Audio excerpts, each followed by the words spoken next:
Hi, this is your instructor, Carl Leopson for SERP 590, Single Case Research Design. And in this short video, we're going to take a look at the syllabus and evaluation elements of the course. So if you'll download and take a look at the syllabus, something that doesn't say on this syllabus is this is a fully online asynchronous course. We're not going to meet face-to-face. We're not going to meet all at one time together. We might do that if later in the semester, if you guys tell me that you'd like to have some sessions where we try to meet up at a certain time in Zoom, we can do that. But as we've done it in the past, we've just done this fully online, and it's worked out really well. This course is about single case research design. You'll learn about that throughout the entire course. The course was originally designed years ago by me to help people develop their research proposals. And you'll see we're gonna keep that in here, but we're gonna add a twist to it now. So I am the department head. This is the one course I teach every year. I love it. This is the one course I really wanted to keep, and so even though it's only one course, I am pretty jammed, as is everybody, right? But you can contact me anytime. If you call that phone number, it'll ring through to my cell. You can get hold of me through the Remind text app. You can send me an email, and I'll get back to you, okay? You'll see the learning outcomes for the course. We'll go over those a little more in detail in another video where we talk about the course outline and what's going to happen, but they're all listed here. And that's one of the twists with the big revision I did in this course is it is now even more tightly aligned to a set of learning outcomes for you guys. And I like it this way. I think you're going to like it too. You're going to see that there are not a lot of learning outcomes, right? There's 15 weeks and there's really only about 20 learning outcomes. That's something else I've tried to do in this revision of the course is reduce the amount of work, get you guys to take a little deeper look at some things, and I think it'll still work out really well for everybody. I think you'll learn what you need to know. The required text is Ledford and Gast. The link, there's not a link there. What's there is the reference. You can order this from Amazon as a Kindle edition. You can rent it. You can just use it for free at the university library through an online site. That's what I'm doing. Okay, I have a copy, but I generally just look it up and look at it through the ebook reader through the University of Arizona app. If you need a video on that, if you're having trouble doing that, reach out, let me know. I'll create one and post it at the site. Additional readings. There will be lots of additional readings, frankly. That's just one little line in the syllabus, but there are lots of additional readings. For example, this one about the effectiveness of contingency-specific and contingency non-specific prompts in controlling bathroom graffiti. I've tried to pick some interesting articles for us to look at, some odd, interesting articles that use single case research design. And some of them are a little longer, some of them are tough to read, some of them are pretty easy.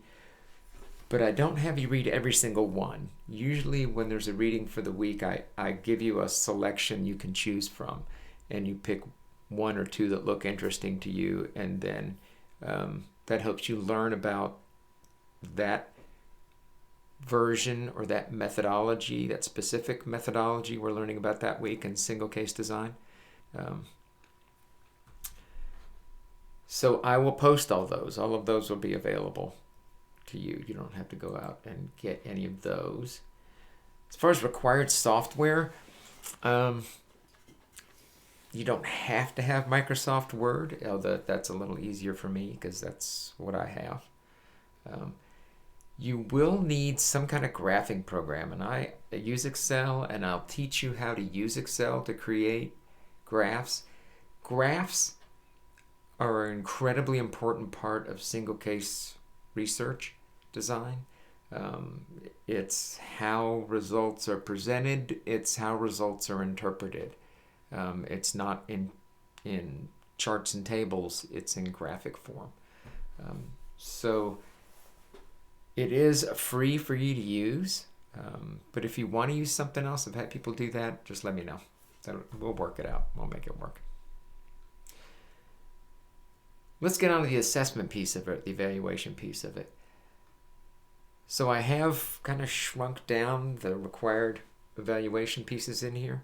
And I've also done this. I've tried to make sure that there's not just like a midterm and a final project, okay? We're doing little stuff every single week, okay? So every week there is one discussion post. Sometimes there are two.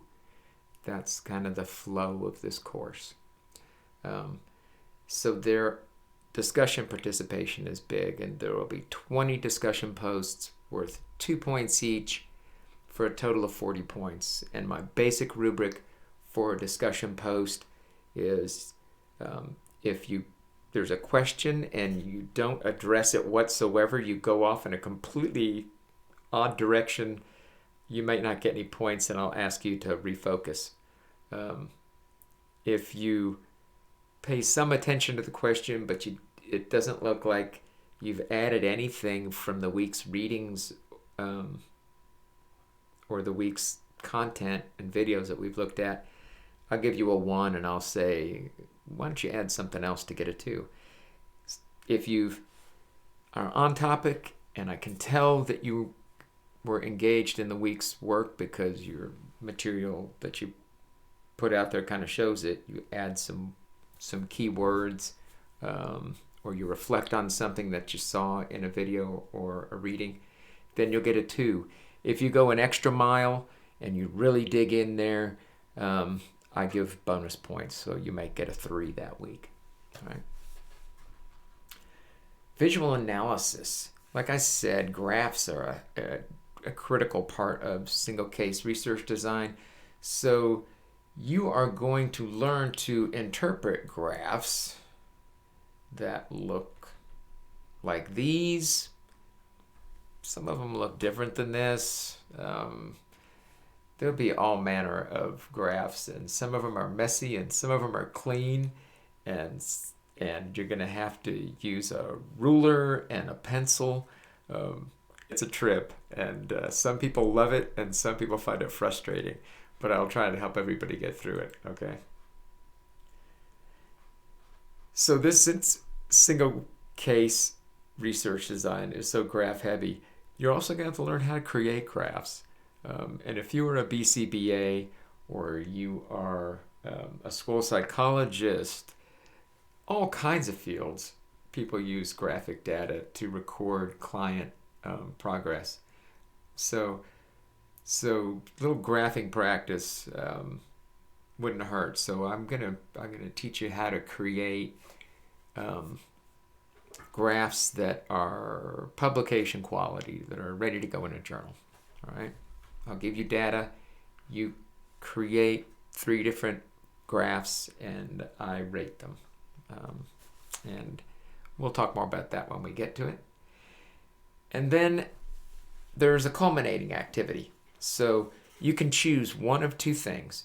So like I said, in the past, a lot of folks have used this class to develop their master's project, their dissertation, a project they just want to do on their own in terms of a research project, and that's great. But with 40 people in this class, that's way more projects than I can really help you with. Plus, some of you may not really want to do something like that, and you may want some other way out. And I always felt bad having to force people into research proposals who didn't really want to do them. So you have your choice. You can do the research proposal. And if you follow along in this course, like as we do each piece, each discussion post is designed so that you can grab that later and stick it in your research proposal too, okay? Or at the end of this process, you can do article reviews, okay? So we'll do a practice article review in about the 3rd week of this course. And after you learn how to do it, it's not that hard. And then you learn the rest that we do through the rest of the semester about single case research design. And then in the last 2 weeks or so, you do 4 of those reviews, drop them in a folder.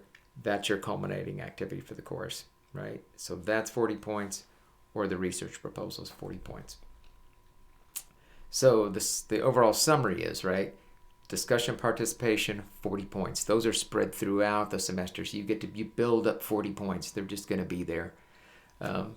The visual analysis, the analysis of some graphs, that's worth 10 points. The visual representation, creating graphs, that's worth another 10 points. I didn't want to make those too heavy. And then the culminating activity is worth 40 points. Either your final research project, and it's not, you don't carry out the research project, you just develop a proposal. So you're not going in and actually collecting data on kiddos or adults or clients. All I'm asking you to do is create a proposal for a project, right, written. Or you do the 4 article critiques, okay? So that is your syllabus, and that's your evaluation of the course. You can go into the discussion section now and pop in, and with your group, you'll be in groups of 5 in the discussion sections throughout the semester. Make a note, make a comment about the syllabus and the evaluation. Any question you might have, I'll be rooting through there and looking for questions you have and trying to answer them for you. And maybe you'll see that somebody else in your group has already asked the same question. Okay? All right. Take care. I'll see you in another video. Bye.